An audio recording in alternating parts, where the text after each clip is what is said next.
Hi, everyone. Welcome to another episode of the Books and Mortar podcast with me, your host, Razia, where we talk about the books that build us.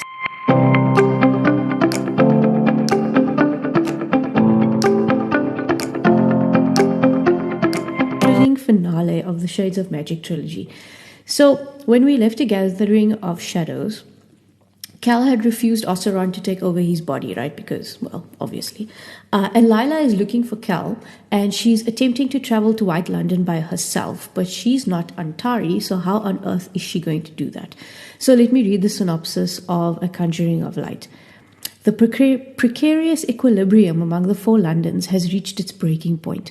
Once brimming with the red vivacity of magic, darkness casts a shadow over the Maresh Empire, leaving a space for another London to rise. Cal, once assumed to be the last surviving Antari, begins to waver under the pressure of competing loyalties. Lila Bard, once a commonplace but never common thief, has survived and flourished through a series of magical trials, but now she must learn to control the magic before it bleeds her dry. Meanwhile, the disgraced Captain Alucard Emery and the Nightspire crew are attempting a race against time to acquire the impossible, as an ancient enemy returns to claim a crown and a fallen hero is desperate to save a decaying world. I mean, you just know that you're going into this like with a lot of excitement and a lot of enthusiasm. And opening now in A Conjuring of Light, Lila is standing at the wall and she says the words Astravas, and Cal is in White London begging Holland to fight back against Oseron and take his body back, but Holland just can't do it. This guy's been enslaved for a long time. Hey, it's like a state of being for him now. Oseron is he's just too powerful, and Holland lets go. And Lila makes it to White London, except it doesn't look like White London. It's full of color and life now because of Oseron's magic, but in spite of that, Lila feels like something is wrong. She says that the air around is full of magic, but she feels unsettled. So she focuses on trying to find Cal, and she wants to use the spell that he used before to find her, right? The locating spell. But she doesn't have anything of his to use as a token. So, the clever girl, she pulls on memories of him, and she says the word Astasen, Cal. And it works. I mean, this, Lila. Problem is, though, she runs into Ochka. So they fight, and Ochka tries to drive a knife, right into Lila's eye. But luckily, she picks the wrong eye, because Lila has a glass eye. And in that moment of confusion, she takes her chance and she cuts Ochka's throat. Jeez, yikes, Lila. But well done. And then she goes off to rescue Cal. Again, yeah. And then he tells her that Holland is back. So Holland isn't Lila's favorite person, and she isn't exactly thrilled by the news because he killed someone that she was rather fond of, the barkeep. I think it was in the first book. So, this hatred has been festering for a little while. And the biggest problem now, though, is that Oseron has made his way into Red London, and he's infecting its inhabitants. He takes over their bodies and he uses them to do his bidding like puppets. So some people are immune to it, though, they don't know why. But Ree, the prince, is actually one of them. But it leaves this telltale sign of silver scars running through their veins. So Ree was infected, but he didn't fall prey to Oseron, and some others randomly seem to be immune as well, but we don't know why. So Lila seems to be an Antari, because that's the only way that she could have traveled, right? From Red London to White London. She seems to possess the powers, and she's able to travel, which is crazy, right? Because she's from Grey London, the London where magic was thought to have pretty much ceased to exist.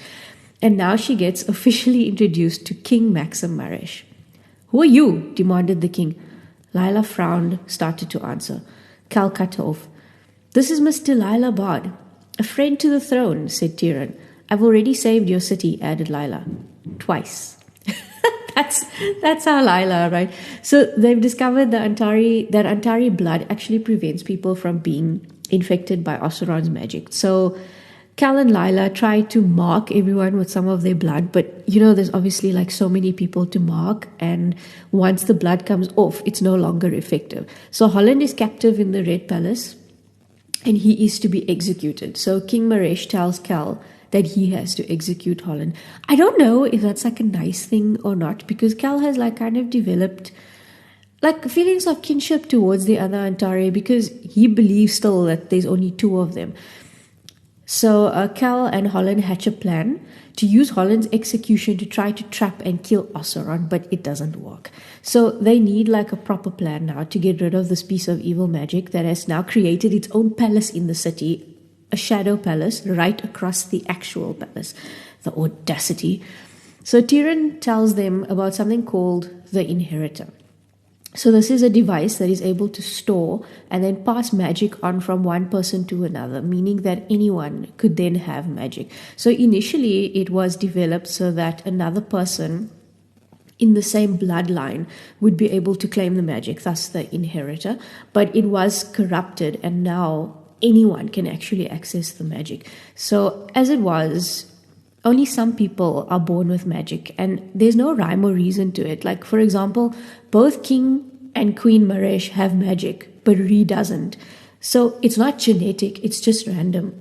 But this device, the Inheritor, meant that anyone could have magic. So they wanted to use this device to trap Oseron, but no one knows where they can find one. Except, of course, the lovely Captain Emery.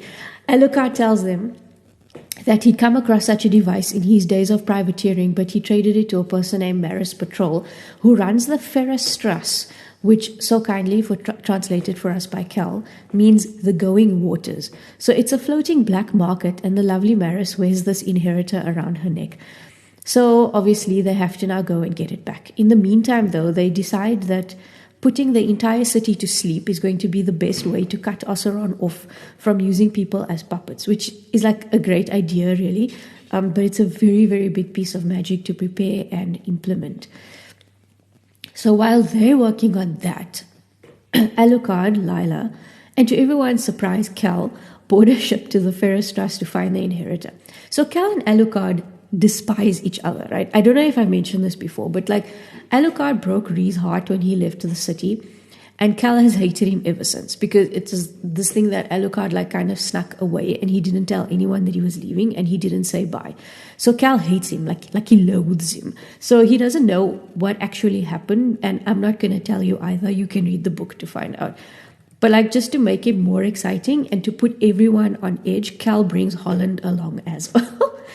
So 3 Antares board a ship. What on earth could go wrong? Cal takes Holland because he's scared for Holland's safety if he's left alone in Red London. But no one is happy with the situation, and Lila wants him to be chained through the entire journey. But not that that's going to stop Holland if he actually wants to do something. So Alucard has the ability to see magic, right? He sees these threads that make up magic, and each type of magic looks different to him. So here's a bit from the book. What do you see when you look at Holland? Alucard drew in a breath, blew it out in a cloud. This is what magic looks like, he said, twirling his fingers through the plume. Instead of dispersing, the pale air twisted and coiled into thin ribbons of mist against a seamless stretch of night and sea. But Holland's magic is, he splayed his fingers and the ribbons of fog splintered, frayed. He isn't weaker for it. If anything, his light is brighter than yours or Cal's, but the light is uneven, unsteady, the lines all broken, reformed, like bones that didn't set. It's unnatural, she guessed, dangerous. So yikes, So remember, again, Holland has been enslaved, right, for many, many years, and that's probably also what's affected his magic. So that's a very interesting thing about Alucard, right, is that he can see when someone is an Antari because he knows what their magic looks like. So that means that he knew about Lila from the first time that they met. So he knew that she was an Antari, and he never said anything. So once the Antari and Alucard have left, Rhee goes out into the city by himself. He wants to help people who have survived Oseron's attempts at possession. And during this particular nighttime reconnaissance of his, he comes across something truly horrific. So this is what he finds, right? 24 men, all dressed in gold and red of the royal guard, and all sick, all dying. Rhee knew each and every one by face, if not by name. Isra had said that some of them were missing, that the blood marks had failed, but they hadn't vanished. They were here. Your Highness, wait, called the Silver as Rhee plunged forward into the hall, but he was not afraid of the smoke or the sickness. Someone had pushed the tables and chairs out of the way, cleared the space, and now his father's men, his men, were lying on the floor in rows, spaces here and there where a few had risen up or fallen forever. Their armor had been stripped off and set aside, propped like a gallery of hollow spectators along the walls, as, on the floor, the guards sweated and writhed and fought demons he couldn't see, the way Alucard had aboard the spire. Their veins stood out black against their throats, and the whole hall smelled vaguely of burning skin as the magic scorched its way through them. The air was thick with something like dust. Ash, realized Ree. All that was left of those who'd burned. One man was slumped against the wall by the doors, sweat sheening his face, the sickness just beginning to set in. His beard was trimmed short, his hair streaked with grey, and Ree recognized him at once. Tolners, a man who'd served his father before he was king, a man assigned to serve Ree. He'd seen the guard this morning in the palace, safe and well within the wards. "What have you done?" he asked, grabbing the guard by the collar. "Why did you leave the palace?" The man's vision slid in and out of focus. "Your Majesty," he rasped. Trapped in the fever's hold, he mistook Ree for his father. "We are the royal guard. We do not hide. If we are not strong enough to brave the dark, we do not deserve to serve." He broke off, racked by a sudden, violent chill. "You fool," snapped Ree, even as he eased Tolners back into his chair and pulled the man's coat close around his shivering form. Ree turned on the room of dying guards, raking an ash-slicked hand through his hair, feeling furious, helpless. He couldn't save these men, could only watch as they fought, failed, died. "We are the royal guard," murmured a man on the floor. "We are the royal guard," echoed two more, taking it up as a chant against whatever darkness fought to take them. Ree wanted to yell, to curse, but he couldn't because he knew the things he had done in the name of strength, knew what he was doing even now, walking the cursed streets, combing the poison fog, knew that even if Cal's magic hadn't shielded him, he would have gone again and again for his city, his people. And so Ree did what he had done for Alucard on the spire floor. He did the only thing he could. He stayed. Ree's a really good guy, hey, and he will make a great king someday. And he continues to sell himself short because he's not powerful like Cal. But he doesn't realize that he doesn't need to be powerful like Cal because he's powerful in his own way. So Ree's name is spelled R-H-Y, right? So I think this was the first time I saw that name. And I always used to pronounce it as Rai, but it's Ree. I learned this. Okay. So after some adventures, the crew finally finds the Ferrous Strass.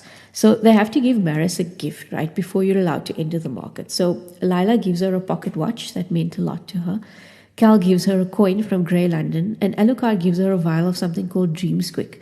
And they actually all gain entry to the market. So that's your cost just to enter, right?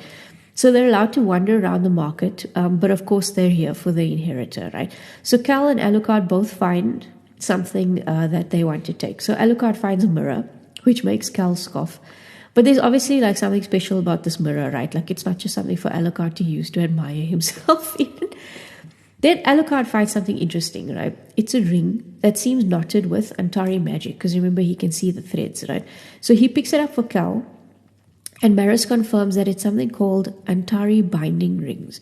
So the interesting thing about the Ferrous Strass, right, is that you obviously have to pay for something that you take, but you pay in years of your life, which is like fascinating and terrifying at the same time, but it seems to be how Maris keeps herself alive. So Alucard has been there before, and I think he's bartered away like almost 10 years of his life already. So yeah, I don't know if that's a good thing or a bad thing. So the inheritor, right? How do they get it? So Lila volunteers for this job because she likes to think that she's a pirate, and she recognizes that her and Maris share a trait. They're both thieves. So she hangs around and she waits for her moment. But like the moment wasn't that dramatic.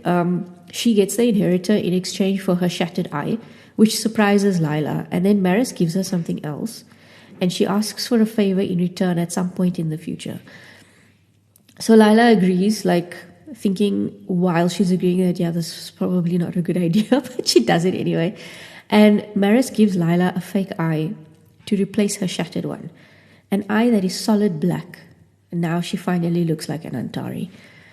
So when they're back on the ship, they decide to try out the Antari binding rings, right, that Cal got from the market. And it's quite exciting because this is what happens, right? Let me check for the page. All right, so Lila flashed Cal a wicked grin. "Shall we see what they do?" she asked, already sliding the silver band onto her finger. "Lila, wait!" Cal started tugging his own ring off, but he was too late. The moment the band crossed her knuckle, it hit him like a blow. Cal let out a short, breathless cry and doubled over, bracing himself against the crate as the deck tilted violently beneath him. It wasn't pain, but something just as deep, as if a thread in the very center of his being had pulled suddenly tight, and his whole self thrummed with the sudden tension of the cord. Mas Vares, Hastra was saying, "What's wrong?" Nothing was wrong. Power coursed through him so bright it lit the world, every one of his senses singing with the strain. His vision blurred, overwhelmed by the sudden surge, and when he managed to focus, to look at Lila, he could almost see the threads running between them, a metallic river of magic. Her eyes were wide, as if she saw it too. "Huh," said Alucard, gaze flicking along the lines of power. "So that's what Maris meant." Cal straightened, the threads humming beneath his skin. He wanted to try something, so he reached not with his hands, but with his will, and drew a fraction of Lila's magic towards him. It was like drinking light, warm and lush and startlingly bright, and suddenly anything felt possible. Was this what the world looked like to Oseron? Was this how it felt to be invincible? Across the deck, Lila frowned at the shifting balance. "That's mine," she said, wrenching the power back. As quick as it had come, the magic was gone. Not just Lila's borrowed stake, but his natural well. And for a terrifying moment, Cal's world went black. He staggered and fell to his hands and knees on the deck. Nearby, Lila let out a sound that was part shock, part triumph, as she claimed his power as her own. "Lila," he said, but his voice was unsteady, weak, swallowed by the whipping wind and the rocking ship and that sullen, gutting absence of strength, too like the cursed collar and the metal frame. Cal's whole body shook, his vision flickered, and through the spotted dark he saw her bring her hands together and, with nothing but a smile, summon an arc of flame. "Lila, stop!" he gasped, but she didn't seem to hear him. Her gaze was empty, elsewhere, her attention consumed by the gold light of the fire as it grew and grew around her, threatening to brush the wooden boards of the ghost rising toward the canvas sail. A shout went up. Cal tried to rise but couldn't. His hands tingled with heat, but he couldn't pull the ring from his finger. It was stuck, fused in place by whatever spell work bound the two of them together.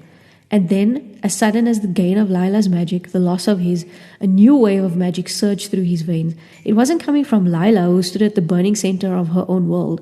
It was a third source, sharp and cold, but just as bright. Cal's vision focused and he saw Holland, the final ring on his hand, its presence flooding the paths between them with fresh magic.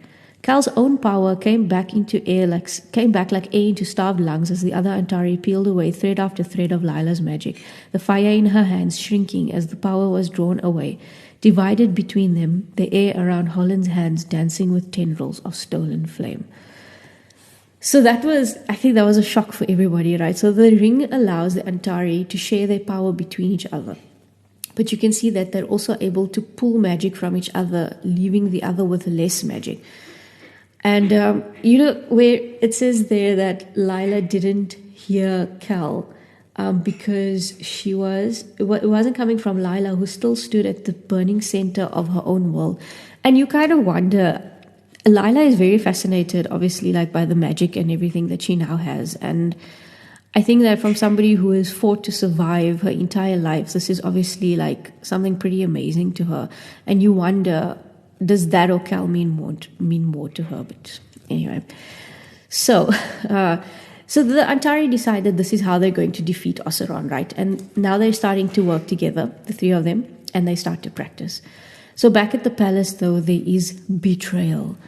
The prince and princess of Vesca attempted to murder the king and queen. I mean, geez, the buggers, it's like you give people sanctuary and that's how they repay you. But like the worst was when Princess Cora tells Ree that she's like 6 or something in line for the throne, so she has to do something. Then he tells her, but kill your own siblings. Like, killing me is not going to do anything for you, right? So the king escapes Cora, but the queen is not so lucky, and she falls victim to Cora's brother. And this destroys Ree because his mother is killed in front of him, but like behind him, because the dagger goes through him and it pierces her heart. That was brutal, hey? And remember, Ree can't die because his life is tethered to Cal's. So only if Cal dies, Ree dies, not the other way around. Ree can't die. So in this book, we get to know the king and queen a little bit more. But like, I can't say that her death really broke me. It was more Ree's reaction to her death. Then the king goes out and he faces Oseron and he doesn't return to the palace. So now Prince Ree becomes King Ree. And in the 4 days that Cal and the crew have been gone, Ree becomes king, and he's faced with trying to prevent a war between the Arnesians and the Veskans. Talk about being thrown into the deep end, eh? But again, it's Ree's ability to connect with people and understand them that is his unique superpower, and he pulls it off really well. And then he decides that he's going to go and face Oseram by himself because, they went so well for like everybody else. But he figures that, it's fine because he can't die. And his royal guard tried to stop him, but he doesn't listen. So at this point, Cal, Lila, Alucard, and Holland have returned to Arnes to find the king and queen dead and Ree with a new title. It hits Cal like really hard for all his complex relationship with his adopted parents. He still obviously feels like a keen loss. And to top it off, Cal finds out that Ree's not in the palace, but he's gone off to face Oseram, which makes Cal want to save him and kill him at the same time. So it also explains like the pain that Cal's been feeling because Oseram's obviously been torturing Ree, because Ree forgot that even though you can't die, he can still feel pain. So he could be tortured, which I think is worse because then there's no like end to it, right? You can't die. So Oseram tells Ree, I can make you suffer. Cold, knifed up Ree's shins as the bindings around his ankles turned to ice. He caught his breath as it began to spread, not up his limbs, but around his entire body, a curtain, a column, devouring first his vision of the Shadow King and his dead puppet, and then the throne, and finally the entire chamber, until he was trapped inside a shell of ice. Its surface was so smooth he could see his own reflection, distorted by the warp of the ice as it thickened. Could see the shadow of the creature on the other side. He imagined Oseram grinning. Where is the Antari now? A ghostly hand came to rest against the ice. Shall we send him a message? Oh, diplomacy is not going to get you out of this one, Ree, hey? Pain flared through him, hot and bright, but fleeting. I'm not empty, he told himself as a second spike cut into his side. A muffled cry as another shot drove through his shoulder, sliding in and out of his collar with terrible ease. I am not hollow. The air caught in his chest. The air caught in his chest as ice pierced a lung, his back, his hip, his wrist. I am not dead. He had seen his mother run through, his father killed by a dozen steel blades, and he could not save them. Their bodies were their own, their lives their own. But Ree's was not. It was not a weakness, he realized now, but a strength. He could suffer, but it could not break him. I'm Ree Maresh, he told himself as blood slicked the floor. I am the king of Arnes, and I am unbreakable. So he's got some Lila vibes going on there, because like in the previous book, Lila did like her own internal soliloquy as well. So I don't know how I'd feel like about just putting myself through suffering, though, knowing that I could never die of the pain. So it's not ever really going to end. It doesn't sound like a good time, right? But Ree is determined, like I give him that. And he doesn't give up, and he would do anything for his people. So after finding out where Ree is, Cal is obviously going to go and save him. One way or another, said Holland, this ends. 3 silver rings caught the dying light, Lila's and Cal's, the narrower echoes of Holland's band, all of them singing with shared power as the door swung open and the 3 Antari stepped through into the dark. This part of the book, so the book's divided into parts, right? And this part is simply called Antari, and it's like just brimming with this anticipation. So, right, I think we know that they do actually defeat Oseram because, this is like the finale. It's the last book. And so they kind of have to defeat him because this is the end of the trilogy. It would be pretty sad if they didn't. Okay, so they beat him, but I'm not going to tell you how they beat him. You can obviously read and find out how. But I will tell you that these 3 do not disappoint. Okay. In myths, the hero survives. The evil is vanquished. The world is set right. Sometimes there are celebrations and sometimes there are funerals. The dead are buried, the living move on. Nothing changes. Everything changes. This is a myth. This is not a myth. The people of London still lay in the streets, wrapped tight within the cloth of sleep. Had they woken at that very moment, they would have seen the light flare within the spectral palace, like a dying star banishing the shadows. They would have seen the illusion crumble, the palace collapsing back into the bones of the 3 arenas, banners still waving overhead. If they had gotten to their feet, they would have seen the oily darkness on the river crack like ice, giving way to red, the mist thinning the way it does in the morning before the market opens. If they had looked long enough, they would have seen the figures picking their way out of the rubble. The prince, now their king, staggering down the crumbling bridge with his arm around his brother. and they might have wondered who was leaning on whom. They would have seen the girl standing where the palace doors had been, not the collapsed entrance to the stadium. Would have seen her cross her arms against the cold and wait until the royal guards came. Would have seen them carrying the body out with its hair the same white as that dying star. But the people in the street didn't wake, not just yet. They didn't see what happened, and so they never knew. And none who had been within the shadow palace, which was not a palace anymore, but the bones of something dead, something ruined, something broken, said anything of that night, save that it was over. A myth without a voice is like a dandelion without a breath of wind. No way to spread the seeds. And that brings us to the last part of this book, called Anoshe, which means until another day in Arnesian. Anoshe was a word for strangers in the street and lovers between meetings, for parents and children, friends and family. It softened the blow of leaving, eased the strain of parting. A careful nod to the certainty of today, the mystery of tomorrow.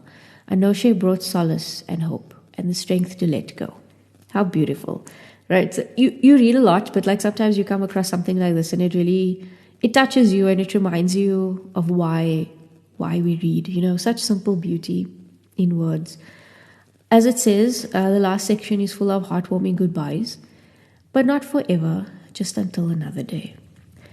So there are so many different themes in this series, right? You have love, loyalty, friendship, trust, identity. Each character for me is well developed and they're quite substantial and deep in their own way. Like the POVs switch a lot, and there's a lot of them, right? But they flow very well. Like for me, I wasn't jarred by it.